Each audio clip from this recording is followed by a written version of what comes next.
En uno de sus apartes dice que por auto del 25 de junio de 1600, dado en Guatavita, el oidor don Luis Enríquez anunció visita al pueblo de Zipaquirá. En aquella época y hasta avanzado el siglo XVIII, se enunciaba a Zipaquirá con C. Documentos, el 15 de julio se dice que salió el oidor Enríquez, salió de Tocancipá con sentido a Zipaquirá, de la cual da testimonio el acta levantada por el escribano Zapata, que a la letra dice: a los 15 días del mes de julio de 1600, el licenciado don Luis Enrique, por ante mí, y el escribano visita y acompañado de varios oficiales partió al pueblo y repartimiento de Tocancipá.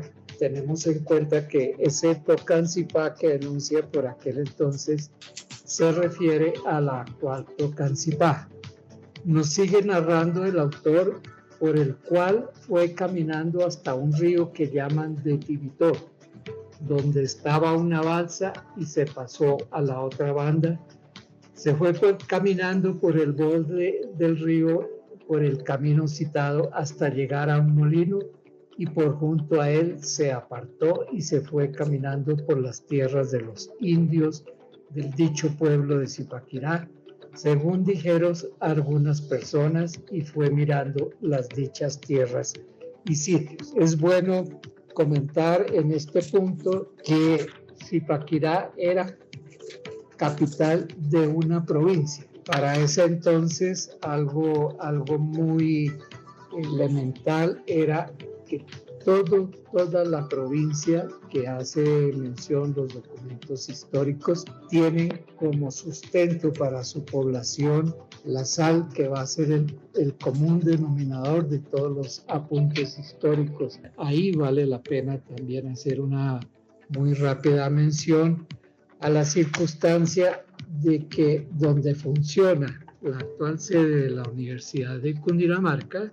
extensión Zipaquirá, es una casa que data de 1816, y cuando analizamos los antecedentes históricos podemos dar fe en el sentido de que está muy bien citado cuando se dice que Zipaquirá creció en torno a esa casona. Otro aspecto fundamental que debemos tener en cuenta es la riqueza, el poder económico que significaron para Zipaquirá, la región y la nación, las actuales salinas de Zipaquirá. Remitiéndonos al texto histórico, nos dice que es privilegio de la tierra cundinamarquesa tener las minas de sal de Zipaquirá, y aun que en una época fueron olvidadas y sin aprovechar, su importancia fue reconocida con los tiempos. Tan importante producto elaborado en panecillos fue el principal artículo de su comercio con las naciones vecinas aún enemigas, y fue el que señaló a Jiménez de Quesada cuando sin rumbo iba por las comarcas del Opón y del Carare hasta hallar la sal de Zipaquirá, Nemocón y Tausa que llevaban los indios guanes.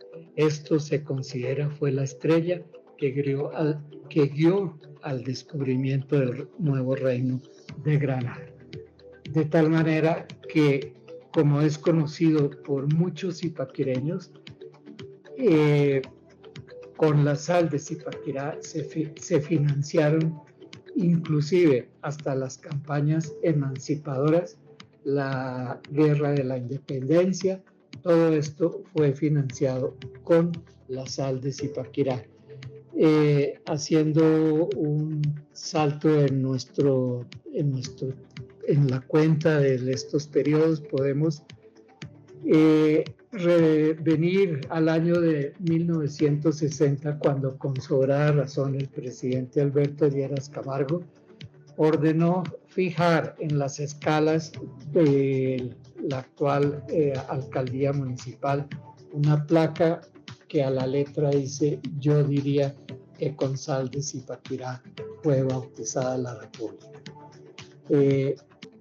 Los zipaquireños siempre hemos comentado que desde estas épocas se mantiene esta ilusión y se ha competido generalmente con las aspiraciones de ciudades como Girardot. Pero ¿qué ha tenido Zipaquirá de ventaja? Su ubicación geográfica. Si bien Girardot es una ciudad quizás urbanísticamente más grande, es bueno tener en cuenta que queda un poquito distante, mientras que la posición geográfica de Zipaquirá es a todas luces favorable por estar a muy pocos kilómetros de Bogotá y estar ubicada en el epicentro del departamento. Gabriel García Márquez, escritor nacido en Aracataca, Magdalena, en el año de 1924 y quien culminó sus estudios en el Liceo Nacional de Varones de Zipaquirá, esto hacia el año de 1946. ¿Pero por qué? Nos preguntamos. Yo creo que todos resultó Gabo en Zipaquirá. Pues bien, así rápidamente les cuento que cuando él viene viajando en el tren a vapor que lo traería hasta Bogotá por la ruta del río Magdalena, conoció a David Arango, quien por esa época era el director de becas en el Colegio San Bartolomé, quien le sugirió que estudiara como becario en el Colegio Nacional de Varones de Zipaquirá.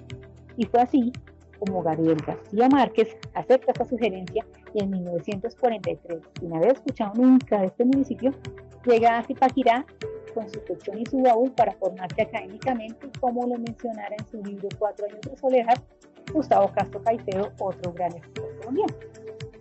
Gabo ya era conocido por escribir poemas, cuentos y dibujar caricaturas en su antiguo colegio en Barranquilla, pero fue en el Liceo Nacional de Varones, donde el mismo Gabriel García Márquez, años más tarde reconoce, fue graduado de poeta, orador y escritor. Una vez llega al Liceo Nacional, una casona ubicada en el centro del pueblo, donde es hoy el Centro Cultural Casa del Nobel Gabriel García Márquez, a estudiar como interno, es tomado bajo la tutela y conducción de su maestro Carlos Julio Calderón Hermida, quien fuera su profesor de castellano, literatura, gramática y perspectiva literaria, quien ya se había percatado de esa habilidad literaria de Gabo. Entonces lo lleva de la mano para que se apasionara por leer y escribir en prosa durante los 4 años de estudios hasta su graduación. Allí no solamente lo estructuraron como genial escritor, sino que forjaron su disciplina intelectual junto con el rector de la institución de ese entonces, Carlos Martín. Tan agradecido con el profesor Calderón Hermida estuvo Gabo, que le dedicó su libro La hojaresca en 1955 con esta frase: a mi profesor Carlos Julio Calderón Hermida, a quien se le metió esa vaina de que yo fuera escritor. Pero bien, Gabo, a pesar de dedicarse asiduamente a la escritura, también tuvo tiempo para el amor. En esta casona de fachada blanca con barandas y marcos en azul y rojo en su interior, como describe también Castro Caicedo, aparecen las 3 mujeres que marcaron la vida de Gabo en Zipaquirá. Berenice Martínez, quien fuera su primera novia, y abro comillas, con quien pasaba largas horas en Zipaquirá hablando cosas agradables, y me encantaba que las demás niñas me envidiaran porque andaba con él. Pero yo lo vi primero, contó en una entrevista a la misma Berenice. Íbamos a tertulias o a melcochas bailables y charlábamos mucho. Consuelo Quevedo y Virginia Lora, a quien le escribió una carta que tituló A la niña de los ojos azules. Esta historia que les acabo de contar y otras más se conservan en la casona del Nobel, que abre sus puertas para que cualquier persona, cualquier visitante haga un recorrido por los salones y por sus rincones en donde se conserva la huella de Gabo Bachiller, el viaje por el río Magdalena, el tren, sus lecturas y la vida cotidiana en el Liceo Nacional de Varones. Sus orígenes se remontan al año de 1913, un año antes del inicio de la Primera Guerra Mundial, cuando un conglomerado llamado Teatro S.A. decide realizar la construcción de un escenario para compartir y entretener a las familias zipaquireñas. Para ello disponen de los planos del ingeniero Pedro Cantini. Sin embargo, las primeras fases se dan, pero la discontinuidad se presenta cuando existen escasos fondos para su representatividad y para su hechura, por lo cual deciden tomar los asociados de dicha junta y de dicho conglomerado una decisión de carácter trascendental. Por 3.000 pesos de la época deciden venderlo, y es cuando en el año de 1925 pasa a ser parte del municipio. Algunos que ostentaban cargos públicos y algunas personas cercanas al teatro quieren continuar con la temática y quieren continuar con el proyecto. Sin embargo, deciden contratar a una persona experta en el tema, a un arquitecto e ingeniero cucuteño llamado José Lascano Verde, quien a partir de ello le da un toque a la imaginación y un toque al sistema arquitectónico de dicho teatro. Sillas, mesas, proyectores, telar e incluso un espejo de agua que se encuentra debajo de la tarima daba una proyección de ser uno de los mejores teatros de América Latina y del país. Les voy a hablar de la familia Quevedo. Esta familia era descendiente del general Nicolás Quevedo Rachadel, un ciudadano venezolano destacado por su valor patriótico como edecán del libertador Simón Bolívar. También fue conocido como el músico guerrero por su enseñanza y difusión de la música. De ellos les cuento que en 1880 llegaron a Zipaquirá don Guillermo Quevedo Arbelo y su esposa Concepción Sornosa y Ronderos a tener como asentamiento de su núcleo familiar una de las tierras más prósperas de la región, ya que esta población era de muchas familias prestantes, venían de la capital, habían comprado predios para construir sus casas tipo colonial con balcones, jardines, patios, caballerizas. Esta familia Quevedo tomó su casa, que actualmente es un museo, está ubicada en la carrera tercera 769 en el centro de Zipaquirá. Fue construida a mediados del siglo XVIII. Sus paredes son de construcción mixta entre adobe y tapiz y pisada con cubiertas de barro cocido, al igual que sus pisos. Como ya les mencionaba, es de estilo colonial con tendencias sevillanas porque muchas de las familias que se asentaban en Zipaquirá eran de origen español.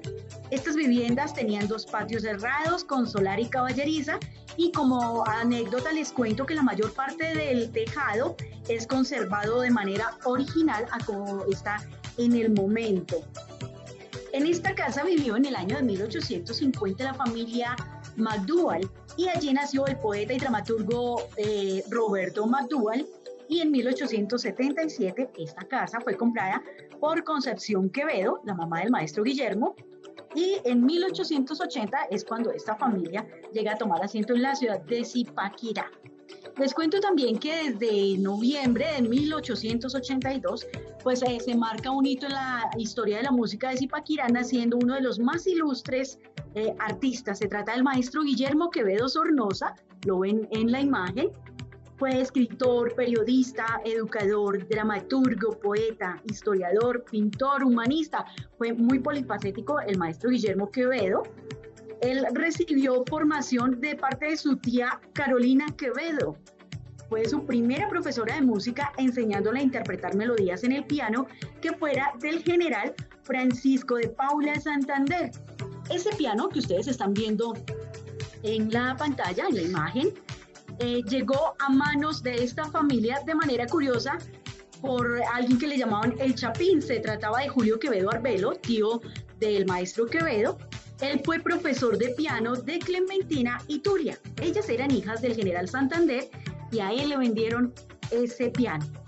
Pero para contextualizarles un poquito acerca de la historia de la música en Zipaquirá, es importante tener en cuenta que desde el año de 1826 varios vecinos adinerados de la población pues se reunieron, se asociaron para pagar un profesor de música, y fue así como Mariano de la Ortúa se convirtió en el primer docente de música en Zipaquirá para un cupo de 20 estudiantes de violín, flauta, clarinete y piano.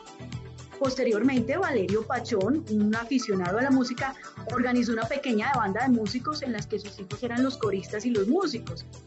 Y luego le salió competencia, otra banda bajo la dirección de Víctor Pinilla. Eran todos de un mismo núcleo familiar y eran de baja estatura y con una característica muy especial: sus orejas eran largas, y por eso fueron conocidos desde entonces como la banda de los conejos. Este rifirrafe musical duró cerca de 30 años hasta que ya se formó en Zipaquirá la escuela de música como tal.